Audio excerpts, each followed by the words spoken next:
today's video, we are going to talk about how to best optimize your bunk rooms in your Airbnbs. We have seen some diabolical bunk rooms in our time as hospitality interior designers. A lot of people think it's best to just cram a lot of beds into one room, and sometimes that is just not ideal. More is not always more. We had this property submitted to us, and we thought that this would be the perfect opportunity to discuss how to optimize a space plan and the design. Both are so important for the bunk rooms. So when the room is smaller, which a lot of the times is the case in a single family home, we love to go with an L-shaped bunk. And that is a great way to really maximize sleeping, but not making it feel so in your face, because bunk beds can really be obtrusive, especially when you're walking into a room and a bunk is right there. The L-shaped bunk really makes it feel like you're in a regular bedroom, and then the additional sleeping is just sort of snuck in there. So here's an example of a space plan that we've actually used many times in some of our properties. It is that L shape, also appealing towards couples. A lot of the times that you'll go to a property and, there is the attraction for kids, more,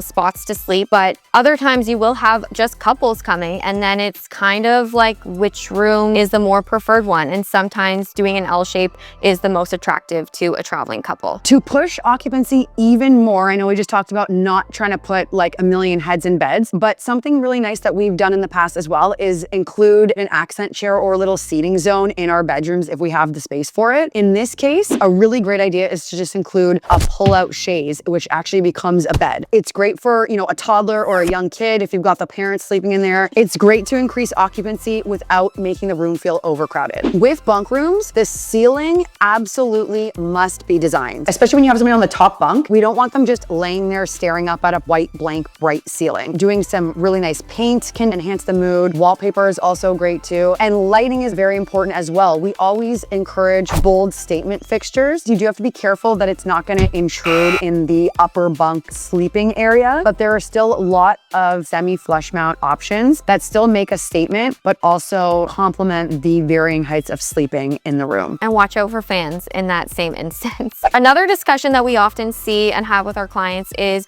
what to put on the bed for bunk rooms. We often suggest doing quilts over duvets because A, your cleaner is going to love you that much more. B, it is honestly a lot of the turnover, but more comfortability in the bed itself. So take that in mind when you're choosing your linens and your bedding for the bunk beds. It's also less bulky. And with bunk beds, you're so limited to how you can make a bed. Quilts are a really nice happy medium, and it's not overdoing it. And don't forget the throw pillows, always must on beds and properly situated, all of the good stuff. So to add on to the ultimate goal with the space plan and design, be thinking of both when you're designing a bunk room specifically is dealing with a slope ceiling. So that is where your space plan is so key, because you want to make sure there's enough clearance, people aren't hitting their heads, and also your bunk bed fits properly. So we've seen this problem so many times. You want to make sure that the measurements correlate with the proper spacing in the room. After all of those main things are taken care of, the regular bedroom stuff definitely applies still. Always include a rug if you can. We often see people skipping rugs in bunk rooms. Even just include a runner in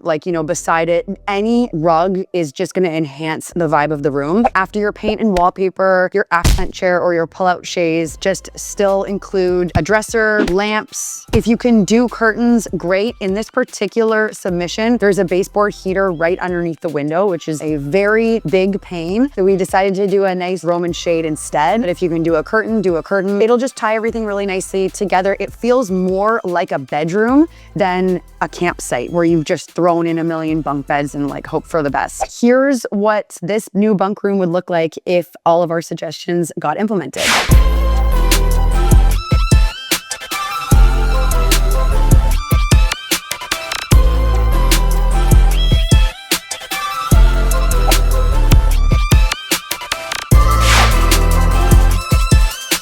So if you want to shop any of these items in this video, you can check out the link in the description, as well as the beautiful paint color that we opted for in today's video called Artichoke by Benjamin Moore. Thanks so much for watching, and subscribe to our channel, please, for more videos just like this.